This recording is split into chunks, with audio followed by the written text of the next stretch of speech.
My wife followed her friend's toxic advice and betrayed me. But she never saw the shocking move I pulled that blew her perfect plan to pieces. I'm Elias, 32, paramedic who's been saving lives for 8 years. My wife, Serafina, 29, works part-time at an upscale art gallery in the city. We've been married for 5 years, together for 7, and until this chaos erupted, I thought we had something unbreakable. Serafina has always had a taste for the finer things: custom jewelry, designer dresses, dinners at places where the wine list costs more than my weekly paycheck. I never minded much. I love her, and if splurging on her made her smile, I'd pick up extra shifts to make it happen.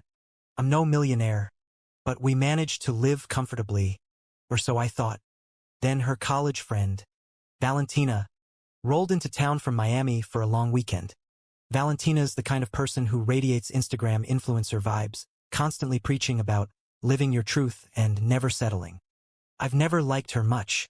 She's all about appearances, always posting cryptic quotes about deserving better. This time, she insisted on staying with us to reconnect with Serafina. Fine. We've got a spare room, so I didn't push back. The weekend had a strange undercurrent from the start. Valentina kept dropping loaded comments about relationships, saying things like, "Some men don't know how to cherish what they've got," or, "A woman's worth is measured by how she's treated." She'd say this while staring at me, like I was failing some unspoken test. Serafina, meanwhile, was acting off-distant with me but lighting up around Valentina, hanging on her every word. I chalked it up to old friends catching up, figuring it'd pass once Valentina left. But Wednesday night changed everything. I'd just gotten home from a brutal shift, grabbing a beer from the fridge, when I overheard them in the den. They thought I was in bed, but I was right there, out of sight. Valentina was in full sermon mode, telling Serafina she deserved a man who'd invest in her future. She asked, "When's the last time Elias got you something that screamed you're worth it?" I nearly choked. 2 months ago, I'd bought Serafina a $2,000 bracelet she'd been eyeing for weeks. But Serafina was eating it up, complaining that I always made a big deal about her spending, which was nonsense. We discussed big purchases because that's what responsible couples do. I've never once denied her something she truly wanted. Then Valentina's tone shifted, and my gut twisted. She started talking about her own past, how her ex made her feel small for wanting nice things, and how she found men who'd gladly spoil the right woman. The way she emphasized fine sent a chill down my spine. She wasn't talking about leaving me to start over. She was suggesting Serafina explore options while still married. It got worse. Valentina laid out a plan. Serafina should tell me she needed space to reflect on the marriage, stay somewhere else for a week, and let me panic while she tested the waters with someone new. Smart women always have a plan B, Valentina said, her voice dripping with manipulation. Serafina didn't push back. She sounded intrigued, even excited, as they whispered about making me realize what I could lose. I slipped upstairs, my head spinning. The audacity of it: Valentina coaching my wife to cheat, framing it as empowerment, and Serafina going along like it was a self-help seminar. Couldn't sleep, replaying every word. The worst part? Serafina wasn't just humoring her friend. She was buying into this betrayal. Hook, line, and sinker. The next morning, Serafina was jittery at breakfast, picking at her toast and avoiding eye contact. I knew what was coming. Right as I was heading out for my shift, she blurted, "Elias, I think I need a break. I'm gonna stay with Valentina for a bit to figure things out." Her words hit like a punch, even though I'd heard the script the night before. "A break?"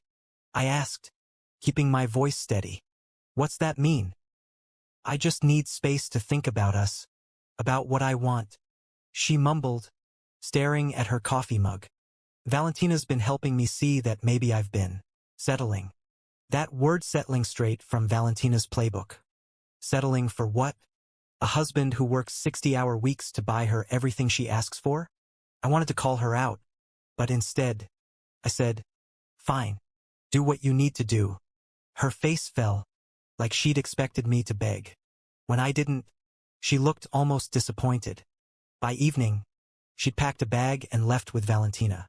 The house felt empty, but I wasn't about to sit around moping while my wife played games. I'd overheard enough to know this wasn't about space. It was about her chasing something or someone else. The first few days were oddly calm. No more reality TV blaring. No more Valentina's grating laugh. But by Monday, my instincts kicked in. I decided to check our joint credit card statement, something Serafina usually handled. What I found made my blood run cold. $250 at a high-end seafood restaurant Friday night, $420 at a boutique hotel Saturday, and $85 at a chic brunch spot Sunday. All local, all extravagant, all for two people, not one woman reflecting on her marriage. Valentina was supposedly visiting from Miami. Why a hotel? And why was Serafina dropping this kind of cash when she'd spent months griping that I didn't spoil her enough? Then came the kicker. Tuesday morning, my phone pinged with a Venmo notification. Serafina received $120 from a guy named Theo L. with a note, "For dinner and drinks last night, face-blowing a kiss." My hands shook as I screenshot it. This wasn't a friend covering a tab. This was a date. With some guy named Theo, while my wife was supposedly soul-searching. I felt sick, betrayed not just by her but by the fact that she was using our money to fund it. I called my friend Marcus, a divorce attorney I'd known since paramedic training. Hypothetically, I said, if someone's spouse was using joint accounts to bankroll an affair, what happens in a divorce? I laid out everything. The overheard conversation, the credit card charges, the Venmo payment. Marcus didn't sugarcoat it. That's a slam dunk in court. Elias, document everything. And you need to protect your finances now. Cancel the cards. Lock her out of the accounts. His words lit a fire in me. I wasn't going to let Serafina humiliate me like this. That afternoon, I got a text from Serafina. Still figuring things out. Might need another week. I stared at it, tempted to reply, "Have fun with Theo." But instead I typed, "Take your time." Let her think she was in control. Meanwhile, I was already moving. Wednesday, I ran into my coworker Lena at the coffee shop. She looked uneasy. "Elias, I don't want to stir trouble, but my boyfriend saw Serafina at the mall Sunday with some guy. They were cozy, holding hands, laughing, coming out of that fancy watch store." My stomach dropped, but I thanked her and kept my cool. Theo wasn't just a name on a Venmo transaction, was real, and my wife was parading around with him in public. By Thursday, I was done playing the fool. I took a personal day and headed to the bank. I closed our joint account, transferred every cent to a new account in my name, and canceled the credit card Serafina had been using. The teller raised an eyebrow but processed it. 2 hours later, Serafina was cut off. Let's see how Theo liked footing the bill now. Next, I started packing her stuff: every designer dress, every piece of jewelry I'd bought her, every makeup palette. It was thousands of dollars worth of stuff, all to make her happy, and it still wasn't enough. Friday, my sister Nora called to check in. I hadn't told her anything, but she sensed something was wrong. I spilled it all: the betrayal, the charges. "Theo." She was furious. "Elias, you're too good for her. She doesn't deserve you." Hearing that steadied me. I wasn't crazy for feeling this way. I was done being the guy who got played. Marcus called Saturday. "Divorce papers are ready. I can file Monday, or you can serve them yourself." "You sure about this?" I didn't hesitate. "I'll serve them." I picked up the papers that afternoon. The weight of 5 years of marriage reduced to a folder of legal jargon. Serafina texted later, "Ready to come home and talk. Can we meet Monday night?" I replied, "Sure. 7 p.m. She sent a smiley emoji, like we were just going to hash things out over dinner. She had no idea what was waiting. Monday, I took another day off, making sure everything was set. Her boxes were stacked by the door. The locks were changed, and the papers were ready. At 7 p.m., I saw Valentina's SUV pull up. Serafina stepped out, looking relaxed, wearing a new leather jacket I'd never seen. Probably Theo's money. She tried her key, frowned when it didn't work, and rang the bell.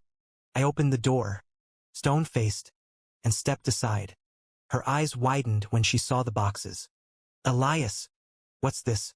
she stammered. I handed her the divorce papers. "We're done." Her face went pale as she scanned the first page.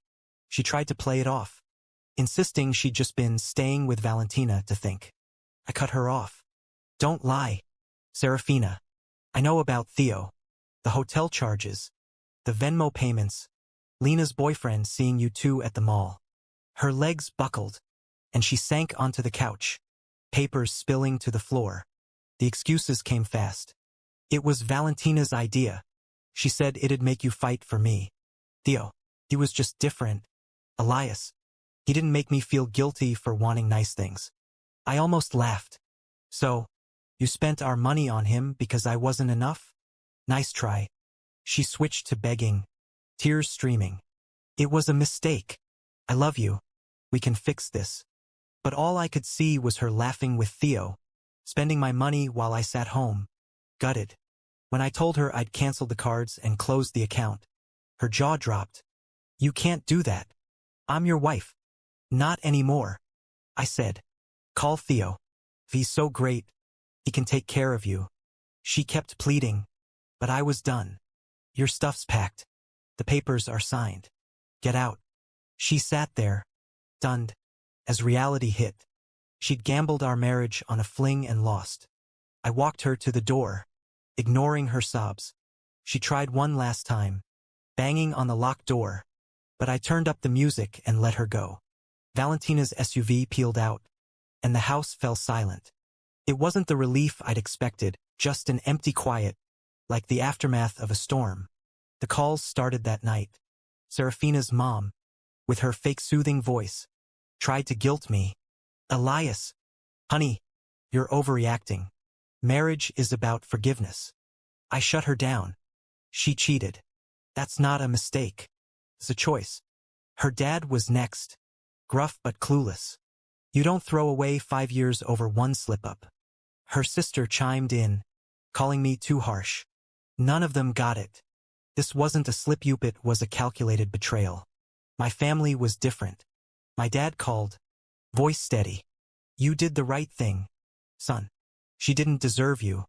My mom cried, but her words were fierce. "You're worth more than this, Elias." Their support grounded me, reminding me I wasn't the villain here. Then Valentina had the nerve to call. "You're blowing this out of proportion, Elias." Serafina was just confused. I didn't let her finish. "You told her to cheat and lie to me. I heard you. We're done here."